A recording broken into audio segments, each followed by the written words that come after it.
When it's time to replace your wiper blades, an authorized dealer can provide you with the right set for your vehicle, and you can install them yourself in just a few minutes.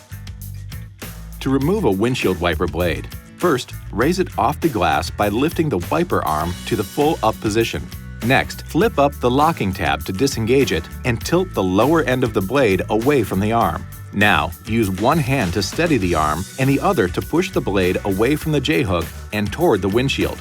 With the locking tab open, position the replacement wiper blade under the J-hook and insert the bracket into the hook through the opening under the tab. Slide the wiper up into the hook and then snap the tab into the locked position. Now, just lower the wiper blade onto the glass and repeat the process for the other side. To replace the rear wiper blade, lift the pivot cap on the rear arm and then raise the arm off the glass. Tilt the lower end of the blade away from the arm to unsnap it from the pivot pin in the blade holder. Install the replacement wiper blade's pivot pin into the blade holder and press the blade until it snaps into place.